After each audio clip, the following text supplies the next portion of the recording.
all congressionally uh, dictated. And Pastor Andy Woods did a really good little short. It's about an 8-minute video on this. And I highly encourage you to go watch it because he talks about how the constitutionality of it is and what Congress can do to rein the courts in. They can take jurisdiction away from them, they can limit what kind of cases they can hear. And a good portion of the nonsense that's happening in the courts can be erased if Congress just acts. So, I think we might need a grassroots effort getting a hold of our congressmen and saying you need to rein this in or you're going to be primaried and you're going to be out of there. And we saw with Trump, we were able to do that in a peaceful way within the laws of this union, under the laws of the Republic, vandalism, and they're going to be tried as terrorists, as they should.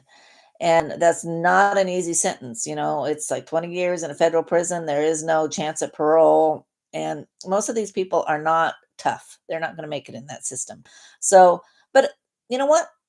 You do the crime, you pay the time. I mean, and they shouldn't be doing things that they can't handle the punishment of. And we need to get tough on this. We have the laws on the books. We don't need more laws. We need to uphold the laws we have. And there's never, never a justification for damaging somebody else's property. Just, it isn't. They worked hard for it. And, but know that as we crack down on it, people are going to get, we've already seen the insanity, right? That judge that says, no, bring these gang members back. They belong in the United States. What person in their right mind wants rapists and gun runners and murderers and thugs running the streets of our country? Insane. Well, I can tell you, it's very clear to me that all of these judges and politicians are on the take. That is the only reason, short of, obviously there's also a spiritual warfare going on, but I lived in the Philippines for 3 years in very corrupt country when it comes to their politicians, and they're all getting bribes. All of them, all of them. And everything is done on bribes. So, and I had a friend that lived across the street from me there, and they were in, I'll say espionage. I mean, they worked for the, in that kind of field for the military. And he made a comment. He said, every country that the Spanish have touched is corrupt. And at first I thought, well, that's kind of an overstatement. But as life has gone on, he's right. I don't know what it is. I'm not blaming the Spanish. I'm not blaming anyone. I'm just saying that that's true. When you look at South America and Central America and what happened during, the Spanish Inquisition and da-da-da-da-da-da, there's a lot of corruption going on. Is it the Catholic Church? Is it other entities? I don't know. I'm not pointing fingers. I'm just saying that he had a keen observation there, and I don't think it was wrong. So, but we don't want these people here. They don't belong here. They came here illegally. They broke a law before they even got, when they stepped over the line. That was trespassing, criminal trespassing. And if we did that in any country, we would be jailed. If we did that in Singapore, we'd be jailed and caned. If we did it in China, we'd be killed. In Russia, we'd be thrown in a dark hole. I mean, come on, people. We are too liberal on this. We are too soft. And it's going to cost us our country if we don't do something. So to me, it's a no-brainer. Okay. And so anyways, we need to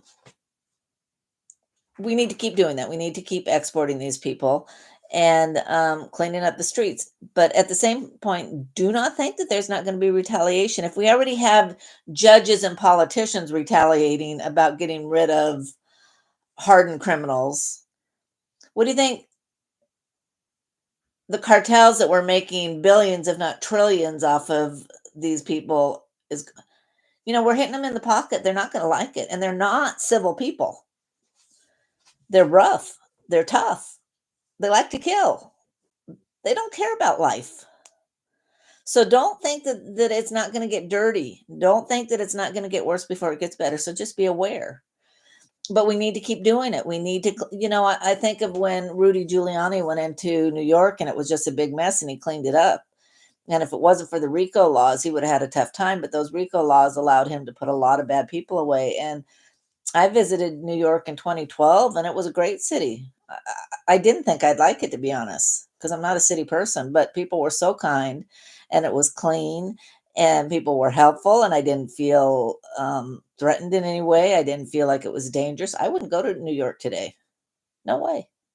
All these people getting burned and all the crime. I don't need it. So I'm glad to see that's happening, but again, the judicial system needs to be cleaned up, or we're going to have a big battle on our, because that's how the Democrats have been winning is through the judicial system. They realized, through George Soros and others, probably back in the 80s, that if they own the judicial system, if they own the legal system, then they can get away with just about anything they want. And it's not just in the courts. Okay. Board of Health have legal systems. Many agencies in our state, local, and federal government have judiciary people, have attorneys, have judges that they work with. And if those people are getting paid off, things are going to swing for them, okay? And it's going to swing against justice. It's going to swing against the average person. It's going to even swing against good doctors and businesses in the community because it's all about who is buttering their bread, okay? So don't think that it stops at a court. It doesn't. And if you have an attorney that is in with the system, you stand a good chance of winning a case. If you don't, I don't care how much money you spend, there's a good chance you're not going to. Because the money that they're getting paid on the backside is way more than what you you could pay an attorney to win the case. And we've seen some of it play out with Trump. We've seen some of it play out with that sheriff that shot the judge in Kentucky. Now that had some other things going on, and it's still being tried. But I do think that the judge was having a thing with the sheriff's daughter. But there was a lot of corruption is being shown in this whole little system, and it's been around a long time. We there were songs written about it, right? About those backwoods lawyers, right? Um, some country songs and things. I'm going blank on the names of them, but I'm sure you all know what I'm talking about. And so that's why I think those songs came out in the 70s and 80s. So the timing of this club that Judge Roberts and a couple other people on the Supreme Court are part of is suspect. And if you look at the statistics of how many liberal judges, how many suits have been brought, and all of that, it's pretty clear to me that the system is not balanced. Okay. So that's enough on the judicial system. I'm hoping that there's reform. Along with that, this really pleases me. We talked about last time that Hunter got his, you know, Secret Service detail pulled, which should. He doesn't deserve one. He never, maybe as when the president was the president, just because that's the system. But as soon as he was out of office, that should have been pulled.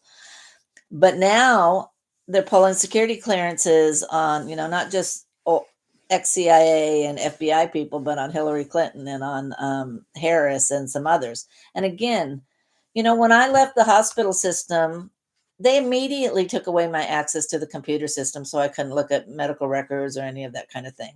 They should have. I didn't have a problem with that. That's how it works. I'm not working there anymore. Well, the same should be true with all of these politicians and CIA and FBI and NSA and all of that. They should not have access to any of that. The day that they leave office, that should have been pulled. I don't know why we allowed that.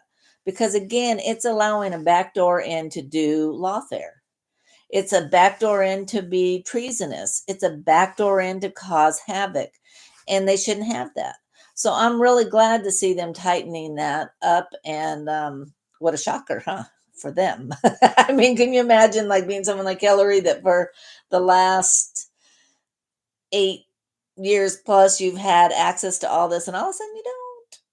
A lot of power goes away. And with that power, their money's going to go away because they're getting money from foreign actors, China and Russia and Iran and other countries to leak information to them. You know they are. I mean, come on.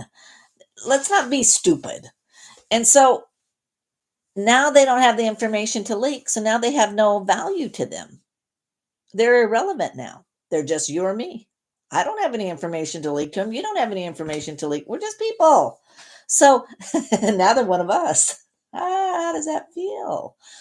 Okay, so that's a good one too. Okay, the Department of Education. Glenn Beck read their mission statement, and it's to not take state control away, not like let take local control away. It's to augment, not to defer power away from the local. And, you go read it. It's really pretty amazing. Let me see. I don't know if I can find it real quick, but so they basically um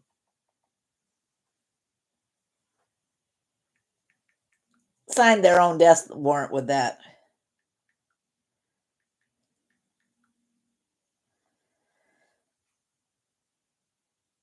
Hang on a second. I think I found it. Okay, so the Department of Education's mission is to promote student achievement and prepare for global competitiveness by fostering education excellence and ensuring equality. Strengthen the federal commitment to assure access to equal education opportunities for every individual. Supplement and complement the efforts of states, local school systems, and other instrumentalities of the states. The private sector, public and private nonprofit education research institution, organizations, parents, and students to improve the quality of education. Encourage an increased involvement of the public, parents, and students in federal education programs. Promote improvements in the quality and usefulness of education through federal support of research, evaluation, and sharing of information. Um, so basically, everything there is about local control, about parent control, about students having a say. None of that was happening. So what Trump just did is absolutely in line with it. And he's having the Small Business Association take over the loans, which is what they do. That's the primary purpose of the Small Business Administration is loans. They also do FEMA loans, if you didn't know that.